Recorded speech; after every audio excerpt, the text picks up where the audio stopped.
You are listening to the Shop Salon City podcast, a series created for those in the beauty and salon industry, from new owners to veterans. Join us as we interview different salon owners and discuss their challenges, stories, and motivations. Today, we interviewed Albert, the owner of the Modern Image Barber and Stylist, located here in the Dallas-Fort Worth metroplex. Albert discusses how he came to be in this industry and the challenges of owning a newly opened barbershop.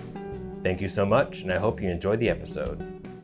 Hello, my name is Jacob, and this is the first episode of the Shop Salon City podcast. I'm here with our good friend Albert, who runs the Modern Image Barber and Stylist shop here in the Dallas metroplex. And today we're just going to go over some couple questions about Albert and a couple of the difficulties and benefits of owning a barbershop. So for the first question we have here is, how did you get into the industry? What made you become a barber? So I got into the industry because I've always liked the idea of getting a haircut weekly. Okay. I saw it as an art because there were so many different styles, and it just brought interest towards me. And when I found out that you can make some pretty good money doing it, I took the first step to go into barber school. And from there on out, I enjoyed it, became more passionate about it, and pursued it. Well, when did you get into the barber school? When did you decide that that's the road you want to take? So I got out of high school, and then I was doing community college for about a year. I decided to try to do both barber school and community college. But I noticed that I wanted to dedicate more time to barber school, and that was in around 2013. And I went ahead and just stuck with barber school. I left community college and just continued. Awesome. So yeah, you've been in the industry for quite a while now. Yeah. What type of advice would you give to people who are looking to get into the industry of owning a barber shop? So I would say owning a barbershop is not for everybody. There's some people that just want to strictly become a barber stylist, or if they want to become an owner, they have to understand that there's a lot of principles to operating a shop. Also, the type of sacrifice that you have to take versus just working at one. But the type of advice that I would give is to just be consistent, work hard, be determined, save. If you're trying to own a shop, save your money. Yeah, of course. And ultimately, you have to invest it. If you want to just cut hair in general and perfect your craft, then focus on that. So it's a bit more difficult than just being a barber in general. Owning the shop comes with all the difficulties of owning a store, basically, with all the marketing and business expense, all that jazz. Yeah, so there's a lot of avenues from marketing to hiring, maintenance, so many things. Finding the right location. So all those type of factors, play into effect if you want to own a shop. Yeah, of course. And where are your locations here in the Dallas metroplex? We have my first location is here in Garland. And the second one is in Mesquite. Mesquite. Okay, awesome. So yeah, if you guys ever need a haircut, come to our friend Albert at Modern Image Barber and Stylist. How would you say you cultivated your brand of Modern Image? I got a lot of inspiration from Instagram, Pinterest, stuff like that. I came up with the name because I wanted something that will stick for a lifetime.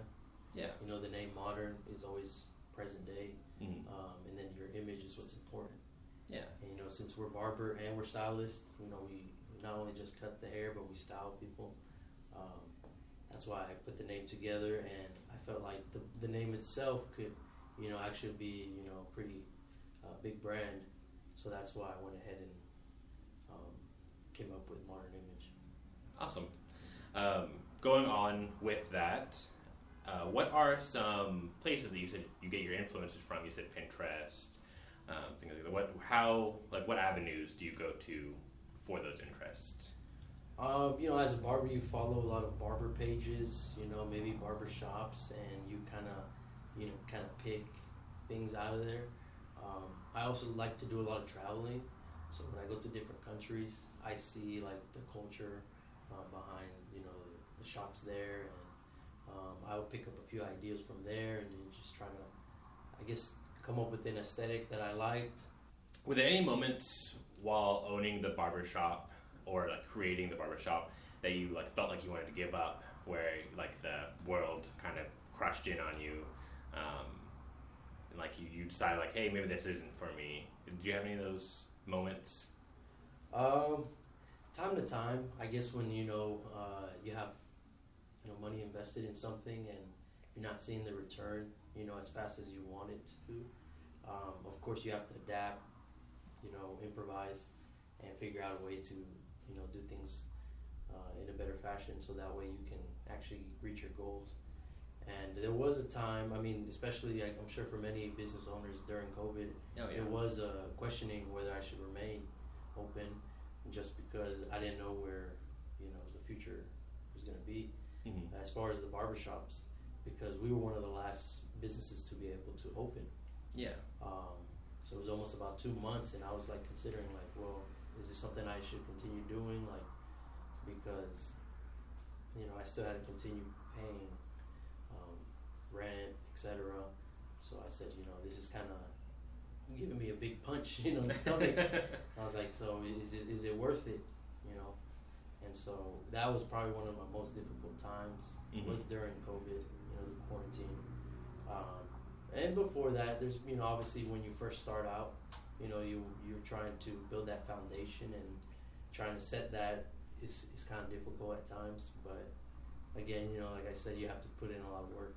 Yeah, of course. Any advice you get anybody who, like, right now they're feeling like they're going through that they're feeling like, man, maybe this isn't for me, maybe like this was a bad decision? Do you have any advice for those people facing those questions? So my advice would be to not give up, keep pushing, because the reward at the end is really rewarding. Yeah, of course. So, what is something that you have tried to and failed during this industry? Do you have any moments where you did try to branch out and it didn't go like planned? Well, I was actually trying to open a third location in Allen, but it was like literally the week before we shut down. Oh. So luckily, I guess you wouldn't say that's failure. I mean, in a sense, I see it as that, because that was my next step, and I wasn't able to accomplish that. Yeah. But everything happens for a reason. Yeah, of course. So that was one. There's a lot of things. It's everything's trial and error. So I tried several things that I guess they didn't work out, and so I had to try new things and see what does work. But that was probably one of my biggest ones. Yeah, the world kind of just happened, and especially with COVID that happened this last year. Everything kind of just came to a standstill. We didn't know if we were going to be returning back to a bit like normality. But hopefully it's seeing the last like maybe month or so, everything kind of returned to normal and being like it was before 2020 happened. And lastly, is there anything other than the barbershop that you're looking to get into? I know you have some of your we don't have it. Where's the little pomades and stuff? Yeah, well, so I have my own hair product. I have the pomade and the clay and the texture powder, and so I'm trying to get more into the styling, the hair product industry. Just because, for one, I like it. I've tried several different products, and I felt like I needed to create something of my own. And once I did, and it worked so well, and all the customers like it, that's why I want to grow, the hair product line. Awesome. How did you create that? How was the trial and error of like creating these pomades? So the trial and error is like, I guess me being a barber stylist, I know exactly how I want it to work, and if I received the sample and it didn't do exactly as I wanted, I would have to do some modifications, and then after that, once I felt like, okay, this is doing exactly what I want when I style somebody's hair, then it was just a given. Awesome. Yeah. Well, thank you for coming to this episode. We'll probably see you in the future. We'll probably come ask more questions, talk more about the shop, things about what's been happening these last couple months. But thank you, really appreciate it. And thank you, listeners, for tuning into our podcast. I think we'll try to get these out maybe every month or so. Tune in next month so you'll see our next person we'll be talking to. Thank you. Thank you. This podcast was paid for and sponsored by ShopSalonCity.com, the go-to online solution for hair, nail, spa, and barber salons that need equipment and furniture. Site-wide free shipping and unbeatable customer service are just a few reasons why we are trusted by thousands of salons worldwide. Thank you for listening to the podcast, and join us next month where we will be interviewing a local from-home nail salon owner. Have a great rest of the day.